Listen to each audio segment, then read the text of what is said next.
हाय viewers, तो चलिए शुरू करते हैं आज की कहानी का सफ़र, जिसका नाम है वरदान और जिसे मुंशी प्रेमचंद ने लिखा है। विरजन ने कहा, अब तक तो तुमने कभी यह बहाना न निकाला था। क्या मैं अधिक धनवान हो गई? यह कहकर विरजन रोने लगी। प्रताप भी द्रवित हुआ। बोला, विरजन, हमारा तुम्हारा बहुत दिनों तक साथ रहा, अब वियोग के दिन आ गए। थोड़े ही दिनों में तुम यहाँ वालों को छोड़कर अपनी ससुराल चली जाओगी।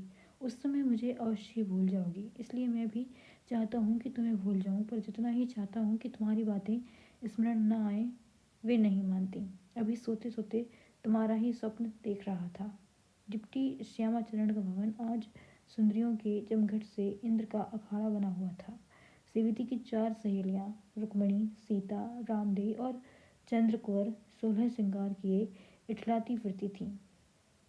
डिप्टी साहब की बहन जानकी कौर भी अपनी 2 लड़कियों के साथ इटावे से आ गई थी।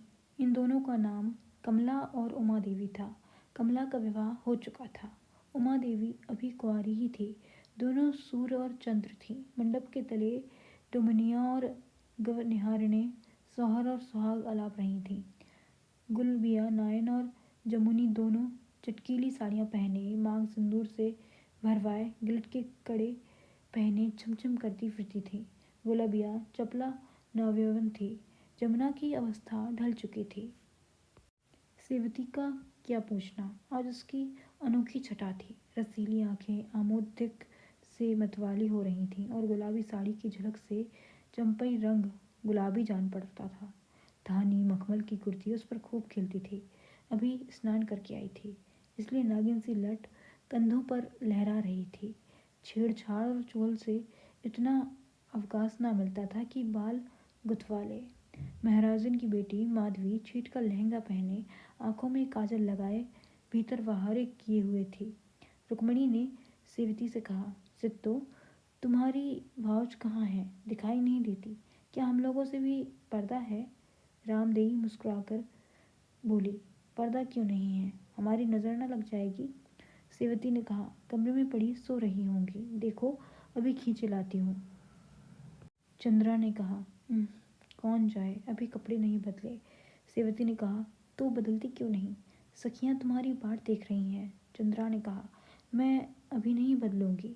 सेवती ने कहा, यही हट तुम्हारी अच्छी नहीं लगती। सब अपने मन में क्या कहती होंगी। चंद्रा ने कहा, तुमने तो चिट्ठी पढ़ी थी, आज ही आने को लिखा था ना? सेवती ने कहा, अच्छा, तो यह उनकी प्रतीक्षा हो रही है, यह कहिए, तभी योग साधा है। चंद्रा ने कहा, दोपहर तो हुई, शायद अब न आएंगे। इतने में कमला और उमा देवी दोनों आ पहुंची। चंद्रा ने घूंघट निकाल लिया और फर्श पर आ बैठी। कमला उसकी बड़ी ननंद होती थी। कमला ने कहा, अरे अभी तो इन्होंने कपड़े भी नहीं बदले। सेवती ने कहा, भैया की बाट जो रही हैं, इसलिए यह भेष रचा है। कमला ने कहा, मूर्ख है, उन्हें गरज होगी, आ पाएंगे। सेवती ने कहा, इनकी बात निराली है। कमला ने कहा, पुरुषों से प्रेम चाहे कितना ही करें, पर मुख से एक शब्द भी न निकाले, नहीं तो व्यर्थ सताने और जलाने लगते हैं। अगर तुम उनकी उपेक्षा करो, उनसे सीधे बात न करो, तो वो तुम्हारा सब प्रकार आदर करेंगे, तुम पर प्राण समर्पण करेंगे। पर ज्यों ही उन्हें ज्ञात हुआ कि अब इसके हृदय में मेरा प्रेम हो गया, बस उसी दिन से दृष्टि फिर जाएगी। सैर को जाएंगे तो अवश्य देर करेंगे और आएंगे। भोजन करने बैठेंगे तो मुंह जूठा करके उठ जाएंगे, बात बात पर रूठेंगे। तुम रोगी तो मनाएंगे, मन में प्रसन्न होंगे कि कैसा फंदा डाला है। तुम्हारे सम्मुख अन्य स्त्रियों की प्रशंसा करेंगे। भावार्थ है कि तुम्हारे जलाने में उन्हें आनंद आने लगेगा।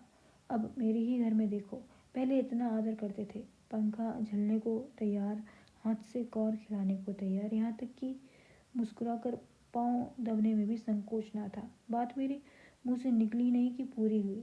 मैं उस समय अबोध थी, पुरुषों के कपट व्यवहार क्या जानूं, पट्टी में आ गई। सेवती झूठ न मानना, उसी दिन से उनकी आंखें फिर गईं, लगे सैर सपाटे करने। एक दिन रूठ कर चल दिए, गजरा गले में डाले, इत्र लगाए, आधी रात को घर आए। जानते थे कि आज हाथ बांध कर खड़ी होगी। मैंने लंबी तानी तो रात भर करवट ना ली, दूसरे दिन भी ना बोली। अंत में महाशय सीधे हुए, पैरों पर गिरे, गिड़गिड़ाए। तब से मैंने इस बात को गांठ बांध ली कि पुरुषों को प्रेम कभी न जता। सेवती ने कहा, जीजा को मैंने देखा है, भैया के विवाह में आए थे, बड़े हंसमुख मनुष्य लगते हैं। कमला ने कहा, पार्वती उन दोनों पेट में थी, इसलिए मैं ना आ सकी थी। यहाँ से आए तो लगे तुम्हारी प्रशंसा करने। तुम कभी पान देने गई थी, कहती थी कि मैंने हाथ थाम कर बैठा लिया, खूब बातें हुई। सेवती ने कहा, झूठ है। बात ये हुई कि गुलाबिया और जमुनी किसी काम से बाहर गई थी। माँ ने कहा वे खा कर गए हैं, पान बना के दिया। मैं पान लेकर गई, चारपाई पर लेटे थे, मुझे देखते ही उठ बैठे। मैंने पान देने को हाथ बढ़ाया तो आप कलाई पकड़कर कहने लगी कि मेरी एक बात सुन लो, पर मैं हाथ छुड़ाकर भागी।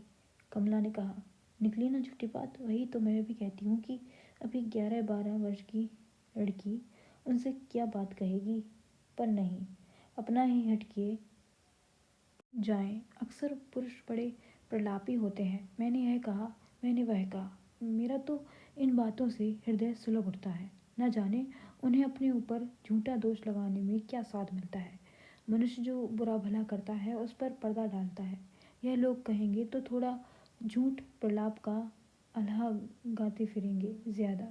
मैं तो तभी से उनकी एक बात भी सच नहीं मानती। इतने में गुलाबिया ने आकर कहा, तुम तो यहाँ ठाड़ी बतलात हो और तुम्हार सखी तुमका आंगन में बुलाती हैं। सेवती ने कहा, देखो भाभी, अब देर न करो। गुलाबिया तनिक इनकी पिटारी से कपड़े तो निकाल ले। Thank you for watching.